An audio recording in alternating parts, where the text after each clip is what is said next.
जय हिंद फ्रेंड्स। आज की क्लास में हम बात करेंगे जलोढ़ पंख।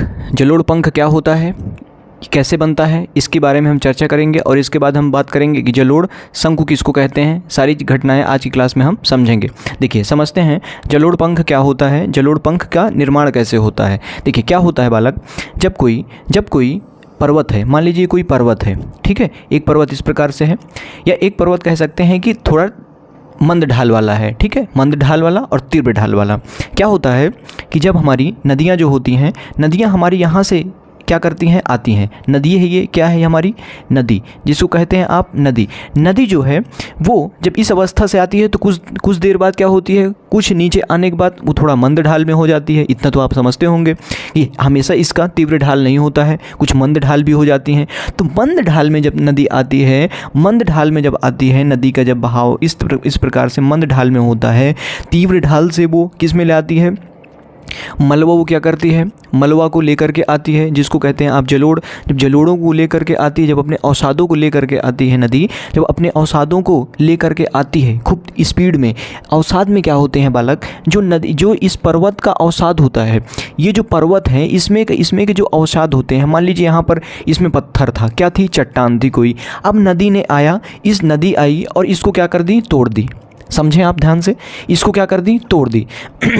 किस में है, नदी अभी युवा अवस्था में है। क्या है, नदी अभी युवा अवस्था में है और नदी क्या करती है, काफ़ी स्पीड में होती है युवा अवस्था में, ये तो आप जानते ही हैं। तो क्या करती है, ये क्या करेगी कि भाई पत्थर को तोड़ दी, और जब पत्थर को बालक तोड़ी तो क्या कर दी, धीरे धीरे ये क्रियाएँ होती हैं नदियों में, एक बारगी नहीं होती है बालक, ध्यान रखना। कोई भी चीज़ें हैं, ये सब चीज़ें एक बार में नहीं होती हैं, धीरे धीरे काफ़ी साल लग जाते हैं, 10 साल, 15 साल, 20 साल, 50 साल। तो इसको ही क्या कर दें, इसको क्या कर दी, तोड़ दी, अपक्षय कर दी। क्या कर दी, अपक्षय करके तोड़ दी। अब जो इसके थोड़े छोटे छोटे कण थे, पत्थर के छोटे छोटे कण थे, इसमें से जो बालुआ निकला, जो इसके मिट्टी निकली, तो क्या की ये नदी अपने साथ क्या कर दी, बहाती इसको भी साथ में लेके चली आती है। समझ में आया, बहाती लेके आई। अब नदी जब जहाँ पर, मान लीजिए यहाँ पर आ गई नदी, इस जगह पे आई, और नदी जब इस जगह पे आने के बाद क्या हुआ कि ये जब ये मैदान में उतर गई, किस में उतर गई, मैदान में उतरी।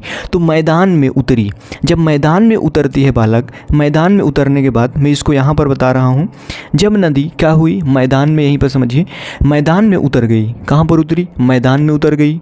मैदान में क्या हुआ कि ये जो अपने अवसाद ले करके आई थी, ध्यान रखना, जो ये अवसाद अपने ले करके आई थी, ये क्या कर दी, इसको यहीं पर छोटे छोटे, जिसमें बालू, कंकड़, पत्थर क्या हुए कि यहीं पर इसको क्या कर दी, निक्षेपण करना शुरू कर दी। ये कुछ इस प्रकार से भी आपको देखने को मिला और इस प्रकार से भी नदी का बहाव देखने को मिला।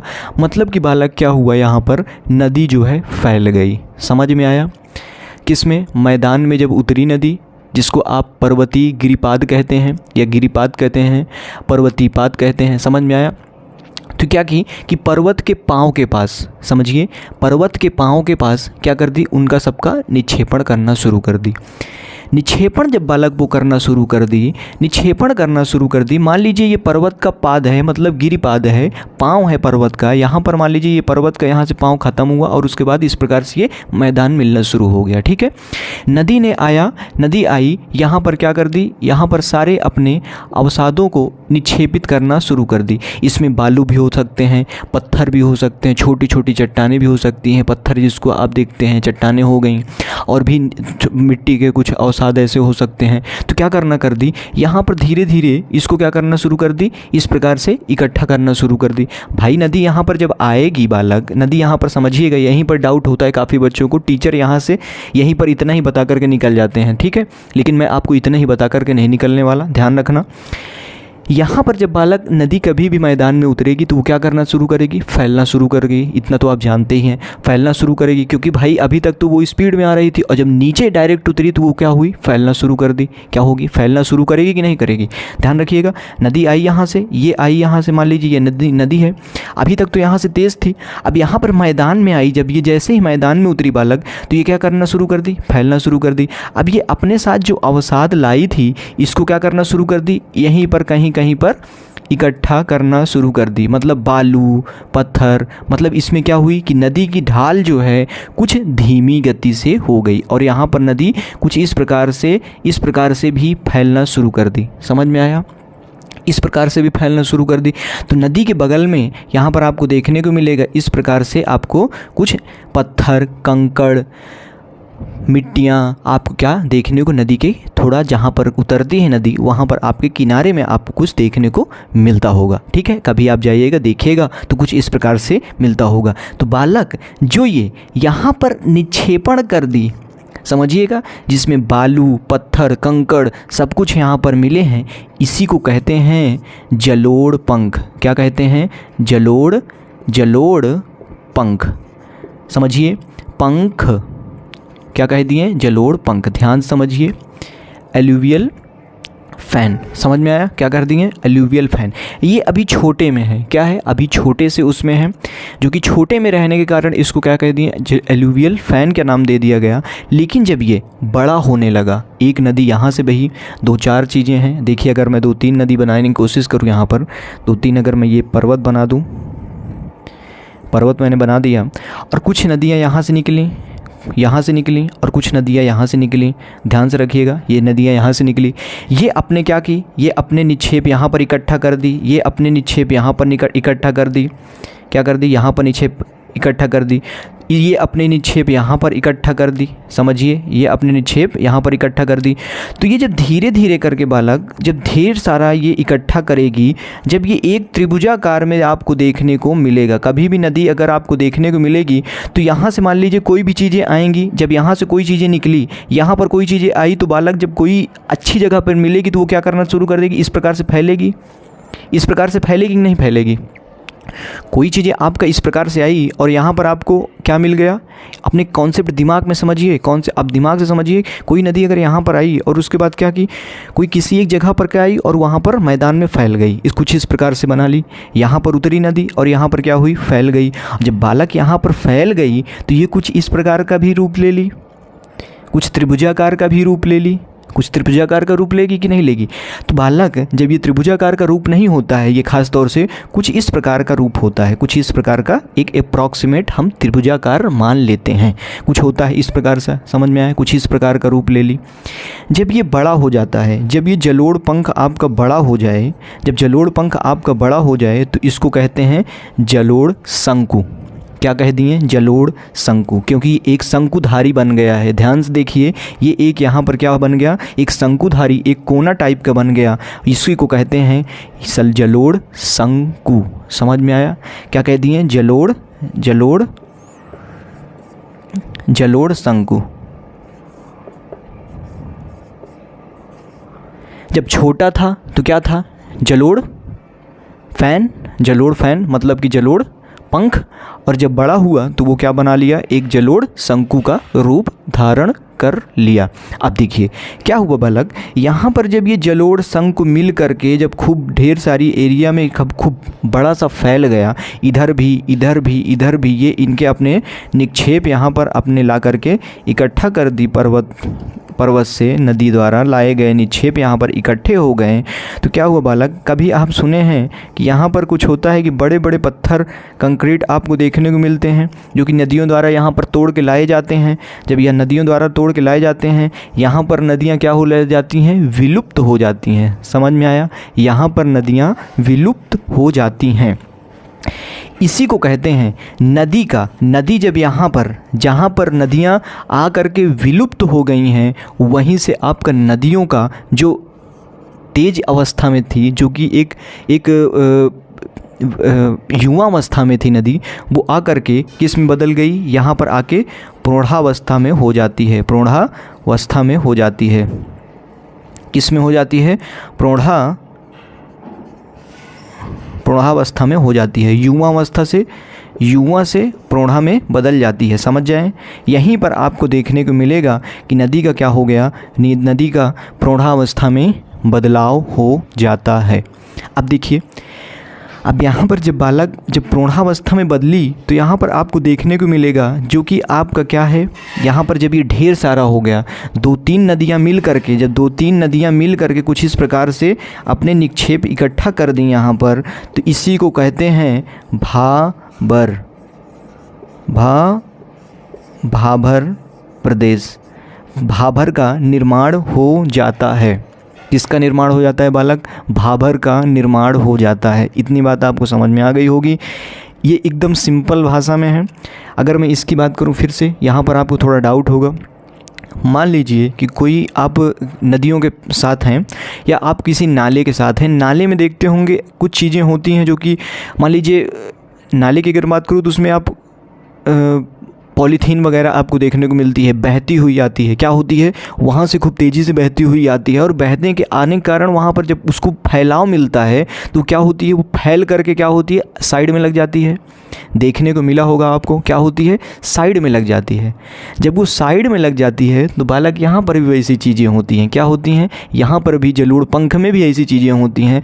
नदी द्वारा लाए गए ऊपर से अवसाद, नदी द्वारा ऊपर से लाए गए अवसाद मतलब कि एक पर्वत से जो भारी ढलान है या मंद ढाल है उसमें से लाए गए अवसाद जो होता है, उसमें से क्या होता है कि वो अपना जो ऊपर से लाए हैं अवसाद उसको ला करके मैदान में निक्षेप कर दे, मैदान में निक्षेप कर देती है, जिसमें आपके कंकड़, पत्थर, बालू, ये सारी चीज़ें होती हैं। और वहाँ पर नदियाँ क्या होती हैं कि विलुप्त होने के कगार में आ जाती हैं। मतलब कि वहाँ पर नदियाँ दिखेंगी ही नहीं कि यहाँ से नदी बह रही है। इतनी बड़ी बड़ी चट्टानें होती हैं, क्योंकि वहाँ पर ऐसी इसलिए बड़ी बड़ी चट्टानें होती हैं बालक कि वहाँ से जो खिसक करके आएगा पर्वत से, वो आपकी उसमें चट्टानें होंगी, ढनक के आएंगी, टूट करके आएंगी। तो वहाँ पर क्या होता है कि इतनी ज़्यादा तरीके से वहाँ पर आपको बालू, चट्टान मिलेंगी, बड़े बड़े पत्थरें मिलेंगे। तो वहाँ पर क्या होती है? नदियों का एकदम विस्तार ही ख़त्म हो जाता है। मतलब नदियाँ वहाँ पर विलुप्त हुई हो जाती हैं और वहाँ पर नदियाँ फैल जाती हैं। क्या हो जाती हैं?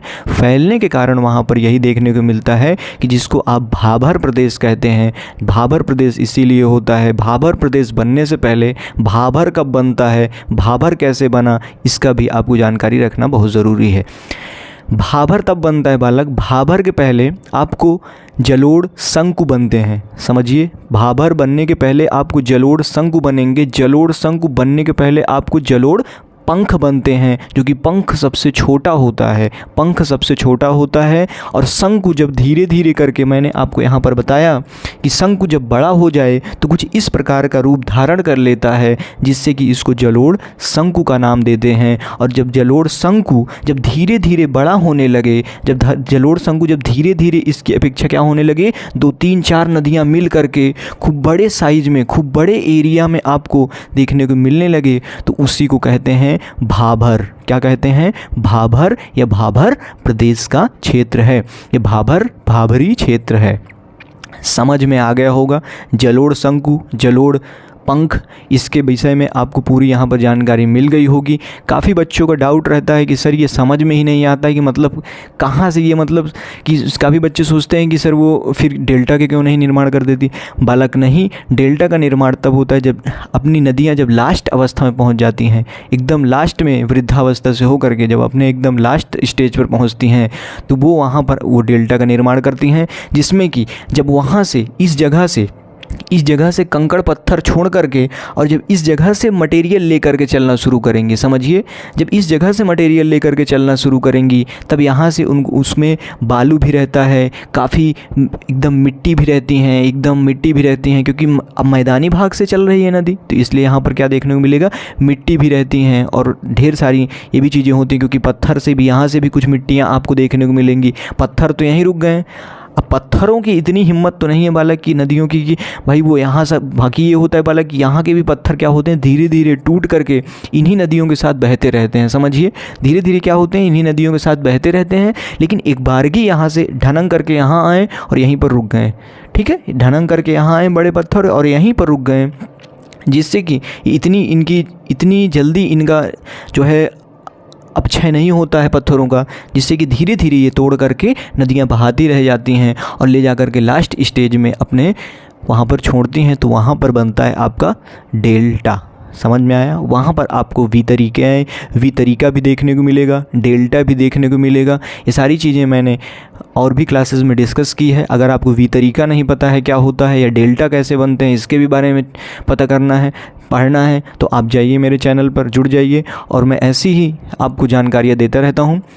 और वहाँ पर आप देख सकते हैं कि वितरिका क्या होती है, या डेल्टा क्या होता है, या गर्त क्या होता है, या महासागरीय गर्त क्या होता है, सारी चीज़ें आपको वहाँ पर चल रही हैं। जो भी बच्चे ज्योग्राफी की क्लास करना चाहते हैं एकदम ज़ीरो लेवल से, वो मेरे साथ जुड़ जाएं। मैं पर डे क्लास लेता हूँ ज्योग्राफी की एकदम ज़ीरो लेवल से, और वहाँ पर मैं इस समय हिमालय पर्वत पढ़ा रहा हूँ, और वहाँ पर जुड़ करके आप किसी भी लेवल की तैयारी कर रहे हो आप मुझसे जुड़ सकते हैं। आपको हर एक क्वेश्चन वहाँ से मिलता हुआ प्रतीत होगा, वहीं से क्वेश्चन बनेगा जहाँ से मैं पढ़ाऊँगा, ठीक है। क्योंकि मैं ऐसे लेवल से उठा रहा हूँ, सब कुछ एनसीईआरटी से पढ़ा रहा हूँ और एकदम निम्न लेवल से पढ़ा रहा हूँ, किसी भी प्रकार की कोई समस्या नहीं हो, एकदम डिटेल से पढ़ा रहा हूँ। थोड़ा आपको समय लगेगा, लेकिन आपको जब एक बार समझ में आ जाएगा तो मेरा वादा है कि आप किसी को पढ़ाने योग्य हो जाएंगे, ठीक है। मिलते हैं नेक्स्ट क्लास में, नेक्स्ट वीडियो में। तब तक के लिए बने रहना। जो बच्चे अभी वो वाली क्लास नहीं देखे हैं, जो भी क्लासेस देखना चाहते हैं वो वाली, मतलब कि भारत का भूगोल वो जा करके क्लास उसको देख लें, ठीक है। प्लेलिस्ट बन जाएगी, मैं नीचे डिस्क्रिप्शन में आपको शो कर दूंगा, वहाँ से आप भी देख सकते हैं। मिलते हैं, तब तक के लिए बने रहना। शानदार, ज़बरदस्त, जिंदाबाद, जय हिंद।